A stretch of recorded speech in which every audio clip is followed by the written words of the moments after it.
So today we're going to be going over some fragrances that I will consider purchasing some backup bottles of. Some of these I already have, others of these I haven't yet, but again, that's something I'm highly considering doing. And just to be clear, none of these are discontinued, at least to the best of my knowledge. I don't believe any of them to be. So it's not like something you need to rush out and do by any means. These are ones that I really enjoy, and I know how things move in the fragrance community. In the world of flankers being released year over year, sometimes from certain lines, a couple in the same year. And at some point they have to clean house and get rid of old to make room for the new. And so for me, when I find something I really like, I tend to want to make sure I have enough of it just in case they happen to discontinue it. That's kind of why I'm tossing around the idea for some of these. But again, just to be clear, I am not saying that any of these are discontinued. None of them are, again, at least as far as I know. I'm not trying to create any, like scare, oh, I need to rush out and buy this. That's not the point of this video at all. Now, this first one that I really enjoy a lot is Carolina Herrera CH Pasion or Pasion. I don't know, probably neither of the ways that I said it are correct, but it's the best I've got. This one has iris, olibanum, cedarwood, and tonka bean. This line went pretty quiet for a while. Now they put out a few kind of exclusive edition ones here and there over the past several years, but those never really made it into the mainstream market. They seem to be, again, a little bit more exclusive, would pop up on discounters here and there and then just sell out really quick, and I don't think they were ever available on retailers either. Ones like CH Hot Hot Hot, yes, that's the name of it, is one as an example here, but this one kind of got a little bit more popular. It was more widely available. Now, CH Men Privé was a favorite of mine that they discontinued, and I also noticed here looking around, the original CH Men, haven't been able to find that one as easily. I don't know what's going on there. But I do know that they are prone to discontinuing great smelling fragrances, right? Again, CH Men Privé, a favorite of a lot of people's, nice leather whiskey. They took that one away. I don't know that they're going to discontinue this one anytime soon, but I do enjoy it. I like the iris in here. It's actually kind of a different take on an iris scent in a surprising way. Not overly sweet, but it's not fresh either. More so taking the middle ground approach to that iris DNA. Really, really pleasant. You almost get just the slightest hint of this chocolate note as well, which is, again, something that I wasn't expecting at all, but comes across really nice. Now, this is one I haven't bought a backup bottle of yet, but I think I might at some point, especially because it's been priced out pretty good here online. Not unreasonable at all. Usually, I think I've seen it for around $60 or so. Now, this next one is Jean Paul Gaultier Le Beau Paradise Garden. Really, really popular scent, and for great reason. It smells wonderful. Has a bunch of mint off the opening, and then some green notes along with that kind of sweet Le Beau DNA, that kind of pineapple, tonka bean twist. It's got all of that stuff going on. So it's basically taking that summer gourmand DNA from Le Beau and Le Beau Le Parfum and actually making it a bit more fresh, which is nice for a spring and summer oriented scent because those first two are on the sweeter end. Now keep in mind, this one still is sweet as well, but a little bit more green, a little bit more minty, making it perfect for springtime, I would say. It smells like spring. You can kind of get that illusion just based off of the bottle, that nice green. It just looks like a spring color. And then, when you smell it, you kind of see the direction that they're trying to take this one as well. And then, you could wear it into summertime as well. Plenty of people will. It's still sweet. Not everybody's going to like that. But keep in mind, Le Beau Le Parfum, people wear that in summertime too. It just kind of depends on what your preference is. To me, this was a very well thought out and much needed flanker, just kind of freshening up the line. And Flower Edition does a similar thing as well, taking it to an even fresher level here. So I think they're moving in the right direction, and ironically enough, they're going fresher rather than sweeter like a lot of new fragrance releases seem to be going these days. Again, this just came out 1 or 2 years ago, not discontinued. I hope that they don't discontinue it ever, or at least not for a long time. I mean, Le Beau Le Parfum, the original, they've been out for a while now and still going strong, but it might not be a bad idea, at least for me, my thought process, to just pick up an extra when it's on sale and stash it away.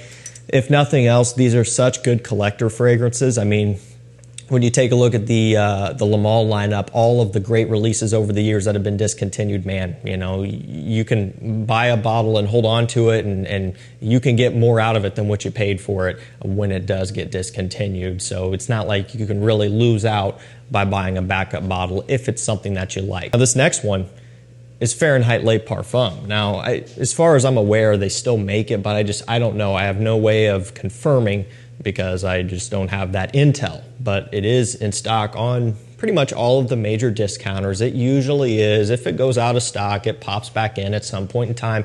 That's kind of what this one has done over the past several years here.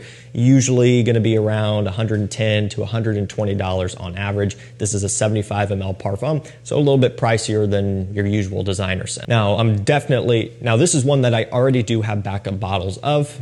Bought them several years back during a time period where I thought that they might have discontinued it because you couldn't find it anywhere. Again, popped back up and you could still get it now. So I have those in a box ready to go. Now, that was because they have discontinued amazing fragrances before. Fahrenheit 32, Fahrenheit Absolute, Fahrenheit Aqua, Fahrenheit Cologne. Basically, every other Fahrenheit flanker has been discontinued. All that you can buy now is the original and the Le Parfum. So high chance that at some point this one could go away as well, and I don't want to take the chance. It's got rum, it has suede, it has that violet leaf, just a sweeter, boozier, leathery based take on that original DNA. Still has that violet leaf, fresh, kind of watery, almost kind of green smell, but just plenty of sweetness to go along, making it more conducive for fall and winter wear.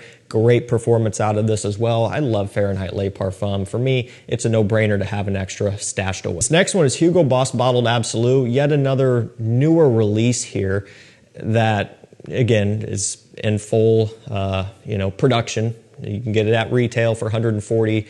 Usually get it on discounters for usually right around $100, sometimes on sale for $90, $95, and then other than that, usually right around $100 here. Beautiful incense, sweet, smoky, resinous scent, very premium, very mature, very classy smelling. It's one of their very best fragrance releases ever, Hugo Boss. This is one of the best that you can get from them. It is truly impressive and kind of a surprise, to be honest. I don't know what the lifespan of this will be. Reason being, it's not really super trendy in the sense that I think that it would do really well, like Boss Bottled Intense, things like that, where they did really well just in the mainstream market. This is different. I just don't see this really holding up and appealing to that market. And at the end of the day, that is what these designer brands care about. That is who they are targeting, because that's mostly who's buying the scents and making the money. They don't really cater to us fragrance enthusiasts as much as we like to rally behind these scents and really talk them up. That doesn't always do enough. You know, if it's not doing well out in the mainstream world, they'll axe it if they have to. And so I don't know what the future holds for this one, but it's definitely one that I for sure will be picking up probably a couple backup bottles of, because it is truly amazing. This and Boss Bottled Elixir, two of the best fragrances they've ever put out, and I want to make sure I have enough for no matter what happens. Now this next one's kind of interesting. It's Rochas Man Intense. It's interesting because they had an intense version out years ago. I don't remember what the launch year was, but I remember loving Rochas Man and looking online on Fragrantica and seeing that at one point they had an intense version, and I was always frustrated. I'm thinking, man, I wish I would have bought that when it was, available, because I was trying to find it and you just couldn't find it anymore. eBay might have had some bottles for a few $100s, just ridiculously priced, but I felt like I missed out. And probably a couple of years after me realizing that they already had an intense version before, they reintroduced the intense version here. Now, I can't compare this to the first version because I obviously don't have it, but I would imagine that it's probably doing a similar thing, and it's very similar smelling to the original, of course. This one has cappuccino, vanilla, and cedarwood. Nice coffee scent, creamy coffee. Not so much roasted coffee beans as much as it is just kind of a nice, smooth, creamy cappuccino accord, sweet, but also a little bit of an aromatic freshness out of this one as well. Obviously some cedar wood too, giving it more of a masculine base rather than just going straight up unisex. Even though I do think that this probably could be unisex. If you like how it smells, I think anybody could wear it. Cool thing about this is it's about $35 online on discounters right now. Again, I don't know the production status. I would imagine in production, or if not, you can still get it on discounters right now. But seeing as they already had an intense version and they discontinued it, you know, I can kind of see a repeat of that happening at some point. So for the money, you know, next time I'm placing an order, I might just toss it in. Again, 35 bucks. Stash it away and, you know, might never need it, but at least I have it. Now this next one is Tumi 19 Degree. That's it. I mean, it's a parfum, but it's not a flanker or anything like that. You know, they've kind of gone into the flankers with, you know, I believe Awaken, Unwind. They started putting out some distilled versions of those flankers, like Awaken Distilled, for example, coming in at a parfum. So they've kind of gone through that line and they've started putting out some different versions, but they haven't done that with this yet. This one has raspberry, suede, leather, and birch. It's getting compared to a couple of different things. Creed Aventus, Tom Ford, Tuscan leather. It's the best I could say is that it's probably borrowing ideas. Now, the Aventus thing, people are maybe getting that from the birch and a little bit of a fruitiness off the opening. The Tuscan leather one really makes sense because raspberry and leather. What I can tell you is that it's not as cut and dry as it smells like one or the other. Again, it's simply maybe taking inspiration. It's the leather in here is nowhere near the same as the leather in Tuscan leather. That one is animalic, it's earthy, it's very, very strong and potent. This one, not so much. It's a smoother leather, more designer level. But the raspberry is there, and the two notes do work together great. So they definitely are you know, taking a page out of that book. But it smells really, really good. Now, the retail price is crazy. It's like $175 retail. You can get on discounters for $60 right now. I'll link it down below. That's such a good price for this stuff. Really, it's an amazing performer at an straight concentration, like I said. And for 60 bucks, you can't go wrong. I can't justify it at retail, but at that discounted rate, this one it's a green light. I say definitely check it out. Again, it's everywhere right now. Retail, discounters, not a problem to pick up. I don't know what the brand of Tumi is going to do. They're kind of new to fragrances, at least as far as I'm aware, and they're pumping out the flankers pretty good. So, you know, I don't know what the future holds for something like this. But I know for me, I like it enough, especially at the price point that it's at now, where I'll pick up an extra. All right, this next one is Azzaro Chrome Extreme. Now, I believe I would have to check my just boxed section, but I believe that I might have an extra one of these laying around. Usually not a problem to pick up for a good price, although I've noticed for whatever reason the 100 mils have been a little bit more expensive lately. The 50 mls haven't been horribly, but I don't know, probably just a supply chain issue. I'm doubting that this is discontinued. I really hope not. This smells a lot like Acqua di Gio Profondo, which is a fantastic summer scent, a unique take on the aquatic DNA, which I love, which is kind of uncommon. That type of style of scent is so popular, and a lot of them smell similar. And so to have something that's different is pretty cool. Now, Profondo itself is a little bit more pricey, right? Usually around $100 or so.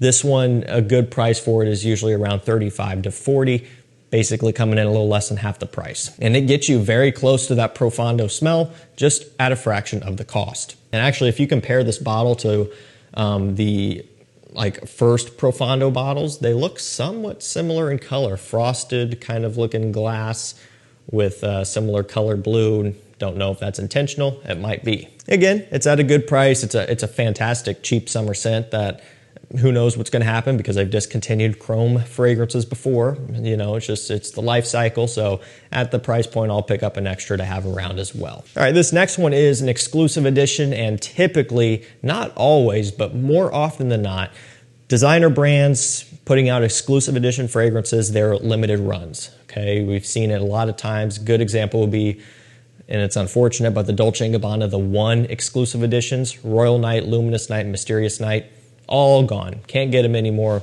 You could get them for several years, but they just kind of silently went away for good now. And Armani Stronger With You Amber is one exclusive edition that's really good. They've got Tobacco, Oud, leather, and maybe a couple more that I'm missing off the top of my head.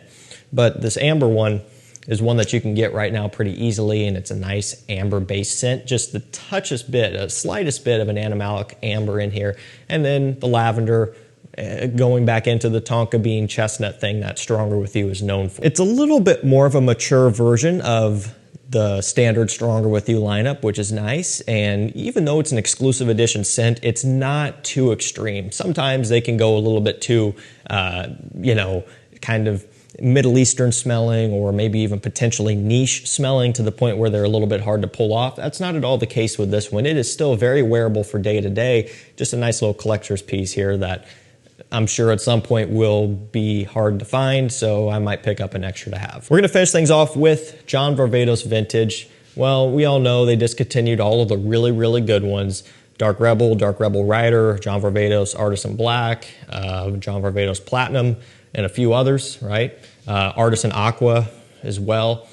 This one's been steady for so many years and still is. I don't think that they're probably going to discontinue it anytime soon, just because I feel like if they were going to, they would have by now, back when they were getting rid of everything else. But at the price point, I might grab an extra anyway. Tobacco, suede, balsam fir, oak moss, and a ton of other notes. Seriously, go look it up. It is insane how many notes they list off for this one. You don't pick up on most of them, really, but I think they're trying to make it look more complex than what it is. But the ones that I list off are kind of the main ones that are worth focusing on. Woody, kind of tobacco, a little bit aromatic and green and stuff from that kind of balsam fir smell in here as well. Really nice gentleman scent, very versatile for pretty much all year round. Performance is lacking. That's the main problem with these John Varvatos scents. But if you can get past that for the money, this is a really nice quality scent that is definitely worth at least adding to your collection. Alrighty guys, that's gonna do it for me. These are some fragrances that I would look into for myself, maybe grabbing an extra of. Again, a couple of these I already have. Others, I plan on doing it, especially as for a lot of these, the prices have come down pretty good to where, it's kind of hard not to. I'll drop links to these down below if you guys want to do some shopping. Thank you so much for watching. Stay safe, stay healthy. We'll see you tomorrow with another one. Take care.